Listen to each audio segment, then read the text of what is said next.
guys, Sunny here.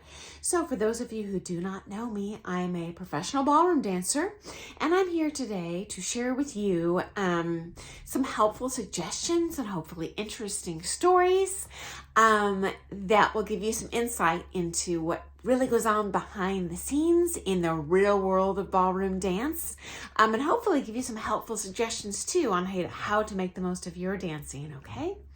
So coming out of the chute, number one, I highly recommend you listen to your pro, okay? You might disagree with what they're saying to you, whether that be the technique, whether that be what division you should enter, whether that should be the category, or the certain types of figures that they are giving you to use, recommending you use on that comp floor in your routines.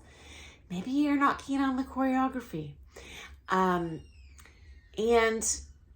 it's okay to disagree with your pro, but I highly recommend going with their advice. Otherwise, you're not going to be able to effectively evaluate if they're even giving you helpful information, okay? So couple real life stories for you. I had a student who ultimately became a national finalist in 2 divisions, but early on in their career, they decided they knew a little bit better than me, and they decided to put fleck rolls on the floor in Viennese waltz, which is a gold level figure. They certainly didn't have to put that in there at all. They could have just done change of direction, natural reverse, and they would have done great.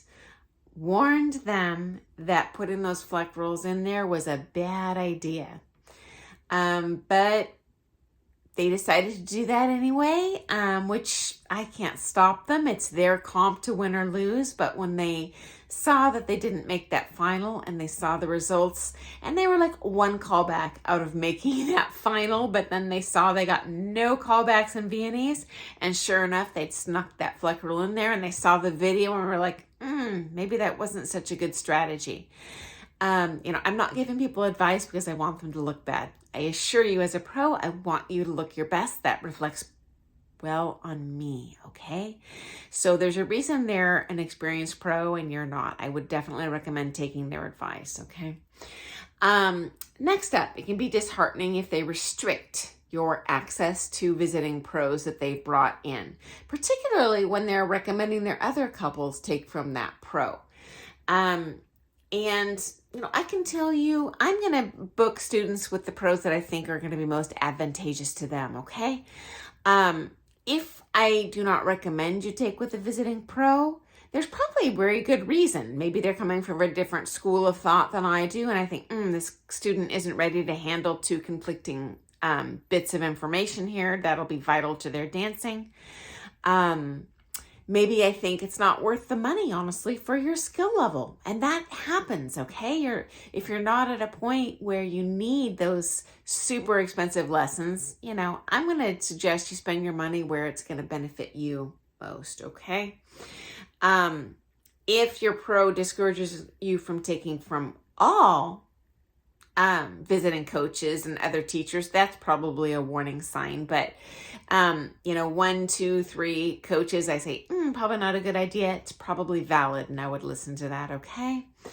I'll give you another personal story example on this area. There was a pro that moved to Portland. They were a former national champion, and I really wanted to take with them. Firstly, my coaches were like, Sunny, bad idea. This person can't dance their way out of a paper bag. They're incapable of teaching high-level students. I took from the pro anyway. Ended up not finishing out my package, and this person penalized me in my comp marks from the day I quit the lessons. I never even asked for a refund. I just realized I was wasting my time. So I should have listened to my teachers, okay? If you do not trust your pro, and this does happen, long term, you're saying, hey, this is not working for me. I think I'm not able to learn from them. I'm not understanding what they're teaching me. It doesn't mean their advice is bad. It might be that that's a bad teacher for you, and in which case, for Pete's sake, switch teachers. Do not stay with your coach and argue with them in the lessons and not do what they suggest, okay? Or bitterly go home and think they're horrible for my dancing. Just switch to another pro. Explain to them why. They'll understand. It doesn't make them a bad pro. Just maybe it's not the best match for you, okay? If the pro is giving others preferential treatment, meaning they're willing to book lessons for other people in those time slots you want, say,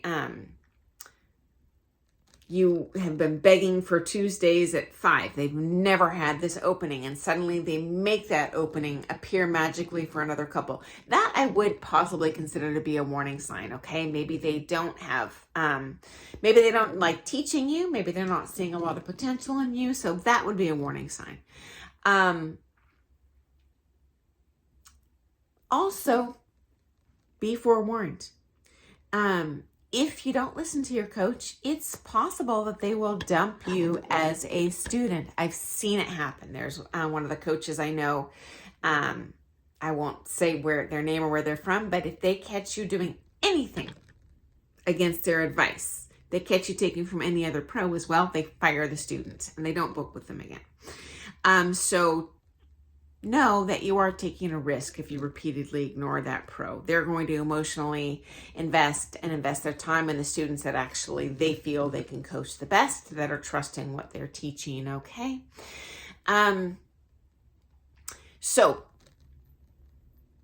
your coach might, in fact, know more than you. I know that's a big pill to swallow. We are human beings. It's natural to blame the pro when we're not getting those results we want. So do consider, how much am I practicing? Am I actually doing everything they're asking? Do I trust the pro? In the end, if I don't, for Pete's sake, move on. There's other options. Might even be worth your time to just drive to another state every week and take a bunch of lessons with someone that you do trust, okay? So I hope that's been helpful advice. And I look forward to seeing you tomorrow. Friendly reminder, my channel is not monetized. And I get super excited when I see a thumbs up button, when I see that someone's subscribed to my channel. I'm not doing this for the money. I'm doing it because I love sharing what's helpful information to you. And finally, if you have your own experience on what you've experienced as a student in terms of bad teachers or good teachers, I'd love to hear that. All of the viewers here would love to hear that. So definitely share those comments below so we can all enjoy them and learn from them. So hope that's been helpful. I will see you soon. Have a great day, guys. Doodles.